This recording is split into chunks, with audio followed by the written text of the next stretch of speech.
So what if I told you that the highest psychological state a human being can possibly achieve, like absolute perfect self-actualization, and the biological climax of human sexuality are fundamentally the exact same thing?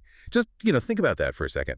Today, we're looking at a framework that claims humanity's ultimate cheat code to reaching nirvana is literally something most people experience right in their own bedroom. Yeah, it is a massive and, well, quite frankly, a really jarring conceptual leap. We are basically taking a journey today that starts off in the very structured, recognizable territory of Western psychology, and then we just end up plunging deep into the waters of ancient Eastern philosophy. And that is exactly why we're unpacking this today for you, the listener. Hmm. Because we know you love to gain knowledge quickly but thoroughly without, getting bogged down in all the fluff. Right, you want the actual mechanics behind the mystery. Exactly. So our mission for this deep dive is to really explore the ultimate human high. Like, what is it? What does it actually feel like?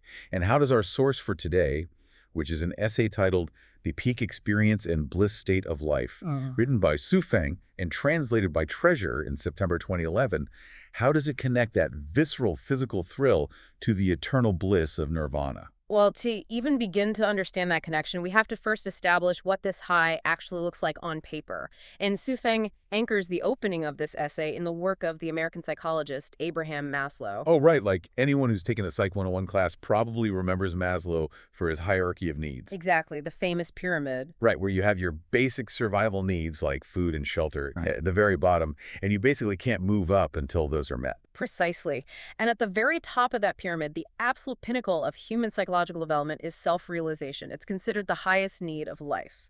And according to Maslow, the most perfect, measurable symbol of achieving this self-realization is what he called a peak experience. A peak experience. Right, which he defined clinically as and I quote, strong identity experience. Which, let's be honest, sounds incredibly clinical and dry. Yeah. I mean, strong identity experience doesn't exactly make my heart race. No, it doesn't at all. But Jue Feng's essay actually outlines 18 specific characteristics of what this entails, and they're incredibly poetic. Let me just read a few of these to give you a sense of the scope here. The essay describes a peak experience as becoming an integral part of nature by losing oneself and melting into it, or being in the best state as when a river flows vigorously. And the imagery there is just so crucial. Flow, melting, losing the boundary between the self and the environment. It implies this total dissolution of friction. Totally. It goes on to say, being as unsophisticated and pure as a newborn baby, and my personal favorite, being poetic and full of mysterious ecstasy. Yeah, and those aren't just poetic flourishes, right? Yeah. They are attempting to describe a very specific psychological and physiological phenomenon. The essay really emphasizes that this peak experience is a state of absolute perfection, where one possesses abundant essence, ki, and spirit. It's essentially a state of being completely free from worldly affairs. Wait, let me stop you right there for a second. Key. We hear that word thrown around a lot, in wellness spaces and yoga classes. But in the context of this specific framework, what does possessing abundant ki actually mean? That's a great question. So in this context, ki really refers to the fundamental life force or vital energy that flows through all living things. Right. When the essay says you possess abundant essence, ki, and spirit, it means your internal energy network is completely unblocked. You aren't expending any energy fighting internal contradictions or anxiety or physical ailments. So your life force is just operating at maximum capacity, perfectly aligned with the universe around you. Exactly. Okay, that makes sense. I mean, if I had to translate these 18 traits and that whole concept of unblocked ki into everyday language, it sounds exactly like being completely in the zone. Yes, the flow state. Right. Like if you are listening to this on your commute right now, think about a time you were completely absorbed in a task. Like a jazz musician who is just completely lost in a solo, not even thinking about where their fingers are going, or maybe an athlete running on pure instinct where time seems to slow down. Right, where that conscious, overthinking, critical part of the brain just completely shuts off. That captures part of it for sure, but it's actually more fundamental than just being in the zone. The flow state you're describing is usually tied to an action, right? Like playing jazz or running a race. Yeah, you're doing something specific. Exactly. But the peak experience Xue Feng is describing is a state of being. It's operating at your absolute highest potential, where the friction of ego simply ceases to exist entirely, regardless of what you are actually doing. Oh, wow. Okay, so we have this beautiful, serene definition, a flowing river, a newborn baby. Yeah. But the essay asks a very blunt question at this point, right? What does this actually feel like physically? Yeah, and this is where the source material takes a major hard left turn. To answer that colon, the Taz actually provides some incredibly intense quotes from people describing their own peak experiences.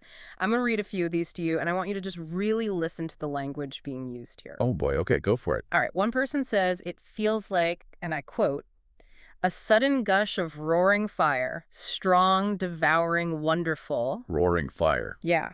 And another describes it as a rapid, high-altitude, screaming rocket with blast-like pleasure appearing in my sexual organs and then radiating throughout my entire body while everything else is gone. And another simply calls it unbearable ecstasy, describing a body that convulses violently. Okay, wait a second. I am completely throwing out my jazz musician analogy. A screaming rocket, convulsing violently, devouring fire. Yeah, it's intense. I mean, that doesn't sound like someone peacefully meditating in a Zen garden or painting a landscape. That Yeah. sounds destructive. It sounds like an explosion. And it is intensely, undeniably physical. Right. What exactly are these people doing? Well, that reaction right there is exactly what the essay is driving at, because those quotes aren't describing a flow state during a tennis match or a deep meditation. You're kidding. They are direct, clinical descriptions of people experiencing sexual climaxes. Wow. Which completely shifts the entire context of what a peak experience actually is. It absolutely does. And Shofeng points out that in Maslow's investigative reports, which span 5 continents, by the way, he found that there are primarily 2 methods mankind universally uses to acquire these peak experiences. Okay, what are they? One is music, and the other, which is the most common biologically hardwired way, is sex. So humanity's most universal shortcut to reaching the absolute top of Maslow's pyramid, to touching that feeling of self-realization, unblocked cool, and mysterious ecstasy, is through a sexual climax. Exactly. Because for a few seconds, the ego just dies, the boundaries of the self melt away, and the physical body is flooded with that roaring fire. That is wild. But here is the catch. And this is where Shufeng makes a really grand pivot into Eastern spiritual concepts. If sex is the biological gateway to this profound peak experience, why is mankind still so unhappy? Right. I mean, if you've found the cheat code to self-realization, why not just keep using it? Why do we still have wars and depression and anxiety? Because, as the essay argues, mankind's sexual love experiences are comparatively low level. And the reason they're low level is because they are incredibly short-lived. Oh, okay. You hit that peak, that screaming rocket of blast-like pleasure, and then it's over. You come crashing right back down to the baseline of reality. Yeah, the gravity of daily life just pulls you back down. You have that moment of pure bliss, and then, 10 minutes later, you're remembering you have to pay taxes or do the dishes or deal with traffic. Exactly. That transient nature is the fatal flaw of relying on physical peaks. The ultimate goal, which Shufeng links to the supreme realm of Buddhist study, is what is known as entering the Elysium world. Okay, let's define that for the listener really quick. The Elysium world isn't just a metaphor for a good mood, right? No. In this philosophical framework, the Elysium world is the ultimate pure land of bliss. It basically represents a state of unconditioned, continuous happiness. Continuous happiness. Yes. The goal isn't to just visit that peak experience for 5 seconds during a climax. The goal is to experience that peak state eternally, to immerse yourself in it without the crash. Eternal mysterious ecstasy. Yeah. But logically, I mean, how do you take a fleeting physiological moment, like a biological reaction, and stretch it out into eternity? Well, to do that, the essay introduces a Taoist concept called self-harmony. To attain an eternal peak experience, one must achieve this very specific state. Okay. Shufeng argues that a life must possess both yin and yang internally, becoming completely free from external sexual supplements, yet remaining in a constant state of oneness with yin and yang. Right. Let me try to visualize this. Because if you're listening, think of it this way. Right now, most of us are running on batteries that just drain constantly. And to get that peak experience, to feel that high, we have to go out into the world and find an external charger, like a romantic partner or an incredible piece of music or some thrilling experience just to plug into. We get that massive surge of power, but the second we unplug, the battery starts dying again. We're totally dependent on the outside world. That battery analogy works perfectly for the energy drain, but it actually misses one crucial element: You aren't just storing energy, you're fundamentally changing the type of energy you run on. Oh, really? Yeah. What this text is suggesting with self-harmony is that you must become a self-generating closed-loop system. You have to contain both the positive and the negative terminals, the yin and the yang, entirely within yourself. So you never have to plug into anything external ever again. Exactly. This is the exact imagery of the yin-yang fish in Taoism that the essay references. Usually we think of yin and yang as two separate, opposite forces, seeking each other out in the physical world like male and female, or light and dark. Right. Opposites attracting. But here, the requirement is to internalize both.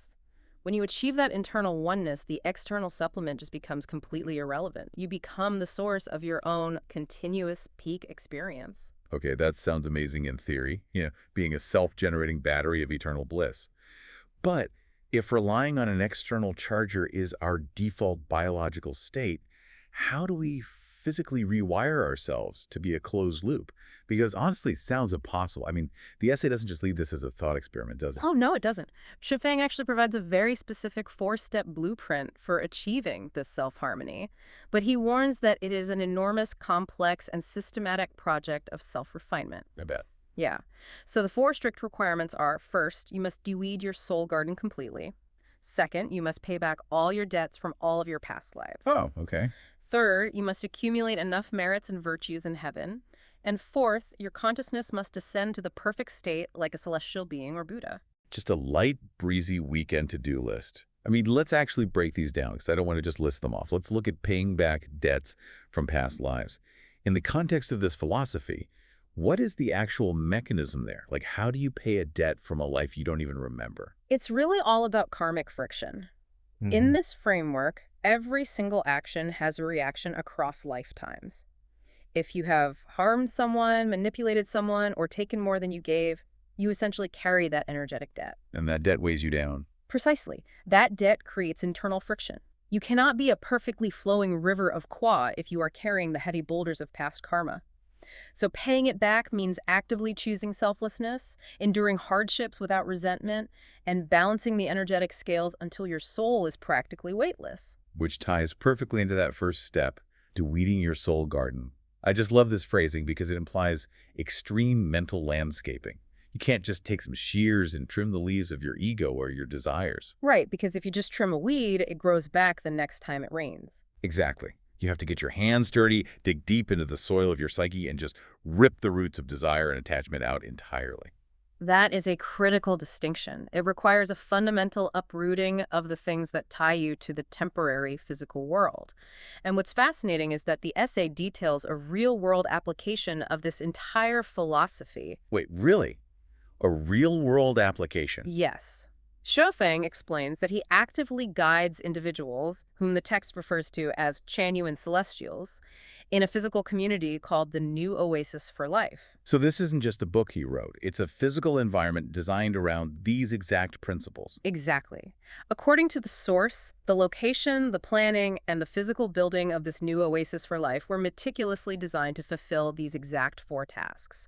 The framework presented asserts that normal society just has way too much friction, too many external chargers and distractions. Right, the taxes and the traffic. Exactly. By building an optimized environment, these Chanyuan celestials can focus entirely on paying back debts, deweeding their souls, and experiencing continuous peak experiences, eventually attaining self-harmony to enter what the text calls the celestial island continent. Wow. Okay, so we are laying this out exactly as the source describes it. The idea that to rewire human nature, you might actually need to fundamentally change the human environment. But even in a perfectly optimized oasis, 4 lifetimes of work, ripping out the roots of ego, paying back karmic debt, it just sounds utterly exhausting. It is a monumental task, no question. But just when the essay has you staring up at this absolute mountain of self-refinement, it concludes by offering a really profound philosophical realization. It ties this entire journey together by drawing on the ancient wisdom of the Buddhist Heart Sutra. Okay, the Heart Sutra is arguably one of the most famous and dense teachings in all of Buddhism. Right. How on earth is Weifeng connected to Maslow and sexual climaxes? Well, he introduces the realization of Bodhisattva Avalokiteshvara, the Lord who looks down with compassion.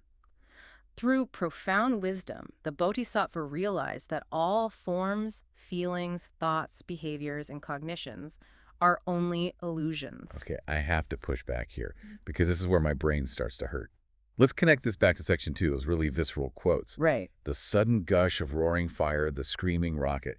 We establish that as a biological climax. Like if you hook someone up to a brain monitor during that peak experience, their brain chemistry is physically changing. Dopamine and oxytocin are just flooding their system. Yeah. That is a biological fact. So Right. how can this text argue that is an illusion? That is the ultimate twist of this deep dive. Yes, the brain chemistry changes, but the Heart Sutra argues that the brain itself, the body itself, and the dopamine itself are all part of the physical illusion.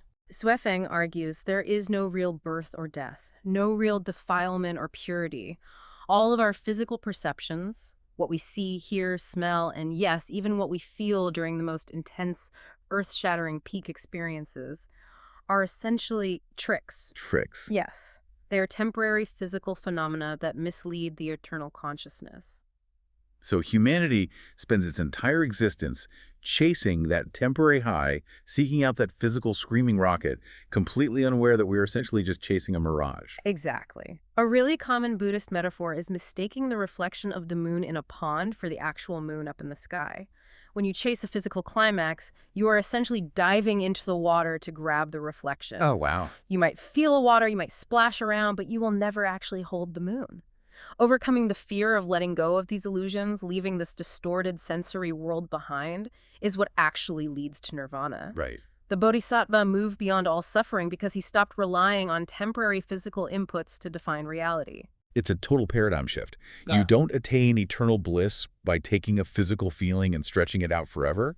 You attain eternal bliss by realizing the physical feeling was never the ultimate reality to begin with. Precisely. You basically stop diving into the pond. And to help individuals cross over to this realization, the essay shares what it calls the great spiritual mantra, the transcendent wisdom that brings one to the shores of freedom. Right. It removes all suffering and is considered completely genuine within this framework. Yeah, the essay actually ends by repeating this mantra, and it's super powerful in its urgency. The translation reads, go, go, go. Go to the other shore with transcending wisdom. Go to the realm of freedom. Go to attain enlightenment soon. Just go. Just go. It's not passive at all. It's an active command to leave the illusion behind, to just stop lingering in the temporary peaks and valleys of the physical world and bravely step onto the shore of eternal freedom. Wow. Okay, let's just take a breath and recap the incredible ground we've covered today.